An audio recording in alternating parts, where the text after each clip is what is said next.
예수께서는 마태복음 24장에서 재림의 징조가 무엇인지 아주 자세하게 설명해 주셨습니다. 나라가 대적하는 징조, 처처의 기근과 지진과 온역이 전염병이 창궐하는 징조, 세계적인 환란이 일어나는 징조, 수많은 성도들이 모든 민족에게 미움을 당하는 징조, 죽임을 당하는 징조, 거짓 선지자들이 나타나는 징조, 불법이 성하고 사랑이 식는 징조, 큰 이적으로 택하신 자까지 미혹당하는 징조, 이 많은 징조들을 마태복음 24장에 기록해 놓은 것입니다.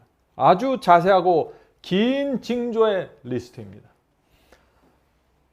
그런데 이런 모든 징조를 주신 다음에 예수께서 무화과 나무 비유를 주신 것입니다.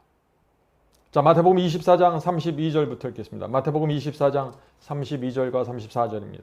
나무의 비유를 배우라. 그 가지가 연하여지고 잎사귀를 내면 여름이 가까운 줄 아나니 이와 같이 너희도 이 모든 일을 보거든 인자가 가까이 문 앞에 이른 줄을 알라. 자, 이 말씀이 무슨 뜻입니까? 무화과 나무 가지가 있죠? 그 가지가 연하여지고 잎사귀가 나오기 시작하면 여름이 가까이 왔다는 것을 우리가 아는 것처럼, 자연 현상을 보면서 여름이 가까이 왔다는 것을 아는 것처럼 예수께서 지금 마태복음 24장에서 말씀 이 재림의 징조들이 모두 이루어지면은 예수께서 문 앞에 이른 줄 알라고 지금 말씀하시는 것입니다. 다시 말해서 예수께서 재림하실 때가 되었다는 것입니다. 모든 징조가 이루어지면 말이죠. 그리고 나서 예수께서 아주 놀라운 말씀을 하십니다. 34절입니다. 이 34절의 말씀이야말로 지난 2000년 동안 기독교 역사에서 수많은 성도들의 가슴에 질문을 던졌던 그런 말씀입니다. 34절입니다. 내가 진실로 너희에게 이르노니 이 세대가 지나가기 전에 이 일이 다 이루리라. 성도 여러분, 이 말씀이 무슨 뜻입니까? 이 세대가 지나가기 전에 이 모든 징조가 다 이루리라는 이 말씀 무슨 뜻인가요? 어떤 분들은 이 말씀에 나오는 이 무화과 나무를 1948년에 그 이스라엘 건국으로 해석하죠. 그래서 이스라엘 건국으로부터 시작해서 한 세대가 지나가기 전에 예수께서 재림하신다고 해석합니다. 이스라엘 건국과 이 재림의 징조에 대한 문제는 저희 마지막 사명 웹사이트에 그 바이블 칼리지에서 제가 자세한 강의를 올려놓았습니다. 제자들은 예수께서 하신 이 말씀의 의미를 정확하게 알아들었다는 것입니다. 마태복음 24장에 보면요, 제자들이 이 징조와 사건들에 대한 질문을 합니다. 그런데 예수님의 이 말씀에 대해서는, 이 세대가 지나가기 전에 내가 다시 온다, 세상이 끝난다 하는 이 말씀에 대해서는 전혀 질문하지 않습니다. 그것이 무슨 뜻인가요? 알아들었다는 얘기죠. 제자들은 예수님의 말씀을 2000년이 지난 먼 미래의 말씀으로 전혀 받아들이지 않았습니다. 상상도 하지 않은 것입니다. 만약 제자들이 이 말씀을 자신들이 죽고 난 후에 2000년이 지나간 후에 이루어질 말씀으로 받아들였다면 어떻게 되었을까요? 제자들이 가만히 있을 수가 없죠. 수많은 질문들이 그 당시에 쏟아져 나왔을 것입니다. 주의 재림이 2000년이 지나가야 이루어진다는 사실을 알면 제자들은 깊은 좌절에 빠졌을 것입니다. 그러나 이 세대가 지나가기 전에 이 모든 징조가 다 이루리라는 이 예수님의 말씀을 들었을 때, 우리가 살아있을 때 이 세상이 끝나고 그리스도의 재림이 있구나라고 확신했던 것입니다. 강력한 희망을 가진 것입니다. 여러분이 제자들의 입장에서 이 말씀을 들었더라도 똑같은 의미로 받으셨을 것입니다. 그러나 문제가 생겼습니다. 어떤 문제가 생겼나요? 예수께서 십자가에 돌아가시고 하늘로 승천하시고 반세기 50년이 지났습니다. 문제가 생긴 것입니다. 예수께서 오시지 않은 것입니다. 반드시 이 세대가 지나가기 전에, 이 제자들이 세대가 지나가기 전에 예수께서 반드시 올 것을 기대했는데 안 오신 것입니다. 초대교회를 세운 제자들이 하나씩 순교당하고 장로들이 나이가 들어서 늙어가는 모습이 보이는데 예수께서 올 기미가 안 보이는 것입니다. 12제자 중 11제자가 순교당하고 늙은 요한이 밤모섬에 유배될 때까지 예수께서 재림하지 않았습니다.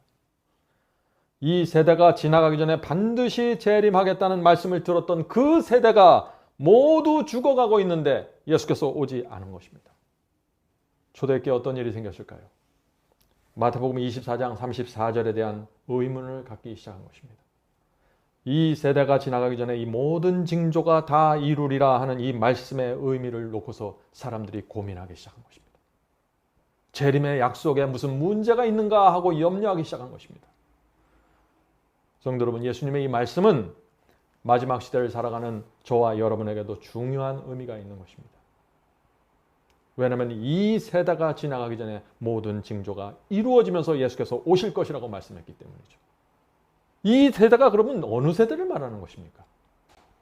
오늘 우리가 이 말씀을 좀 살펴보려고 하는 것입니다.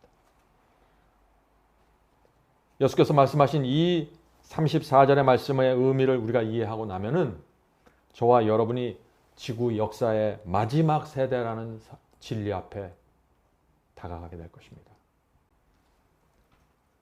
우리 마음에 놀라운 감격이 생기고 우리 신앙에 놀라운 폭발력이 생기는 말씀이 바로 이 말씀입니다.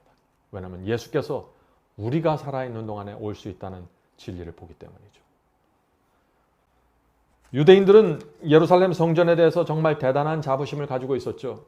제자들도 예루살렘 성전을 아주 자랑스럽게 생각하면서 예수님 향해서 저 성전을 좀 보여드리려고 했습니다. 그런데 예수께서 그 유대인의 성전을 보시면서 제자들에게 충격적인 말씀을 또 남기십니다. 마태복음 24장 1절과 2절입니다. 제자들이 예루살렘 성전 건물들을 가리켜 보이려고 나오니 대답하여 가로사대 너희가 이 모든 것을 보지 못하느냐? 내가 진실로 너에게 이르노니 돌 하나도 돌 위에 남지 않고 다 무너뜨리우리라. 우리가 아는 것처럼 이 말씀은 서기 70년 예루살렘 성전이 로마 제국에 의해서 멸망당할 것을 예언하신 말씀이죠. 그런데 이 제자들은 그 당시 이 예수님의 말씀을 도무지 그런 식으로 상상할 수가 없었던 것입니다. 만약 그런 일이 정말 생긴다면 그것은 틀림없이 세상 끝이 될 수밖에 없다고 생각한 것입니다. 세상 끝이 되면 예루살렘의 성전도 무너질 수밖에 없는 것이죠. 다시 말해서 예수께서는 서기 70년에 예루살렘이 멸망당할 것을 예언하셨는데 제자들은 그것을 세상 종말에 있을 사건으로 받아들인 것입니다. 그래서 제자들이 또 질문을 합니다. 우리에게 이르소서 어느 때에 이런 일이 있겠사오며 또 주의 임하심과 세상 끝에는 무슨 징조가 있사오리까? 예수께서는 예루살렘의 멸망에 대해서 대답하면서 동시에 세상 종말에 있을 재림의 징조를 함께 말씀하셨습니다. 말세가 되면 많은 거짓 선지자들이 나타나서 미혹할 것이라고 했습니다. 기독교 역사에서 지금처럼 교회 안에 거짓 선지자들이 많았을 때는 없습니다.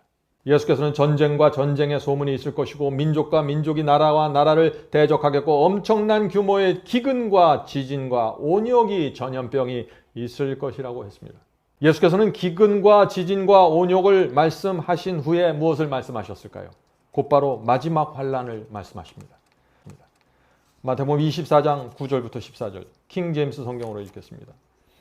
처처의 기근과 지진과 온역이 있으리니 이 모든 것이 슬픔의 시작이니라. 그때가 어느 때죠? 세계 도처에서 엄청난 규모의 기근과 지진과 온역이 전염병들이 창궐하게 되면은 그때 마지막 사건이 일어난다는 것입니다. 마지막 환란이 생긴다는 것이에요.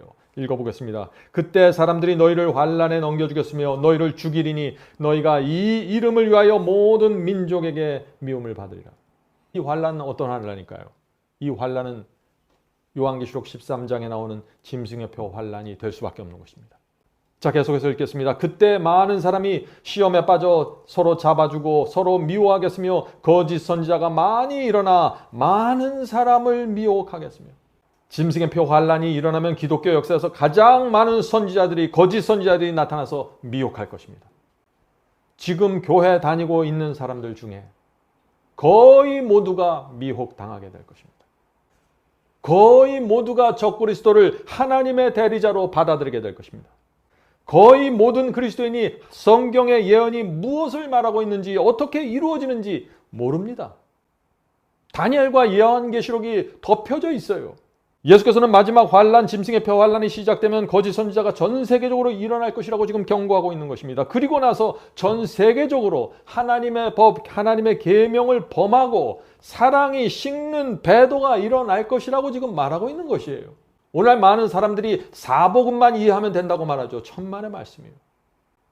이 사복음에 기록된 이 예언이 요한계시록과 어떻게 연결되어 있고 어떻게 구체적으로 설명되어 있는지 모르면 미혹당하게 됩니다. 요한계시록 14장 11절과 12절 보겠습니다. 짐승의 표 환란에 대한 말씀이죠. 짐승과 그의 우상에게 경배하고 그 이름의 표를 받는 자는 누구든지 밤낮 쉼을 얻지 못하리라 하더라. 자, 이것은 짐승의 표 환란이 일어나는 장면입니다. 사도 요한은 그때 짐승의 표를 거절하는 사람들이 누구인지 정확하게 여기서 지적을 합니다. 자, 보겠습니다.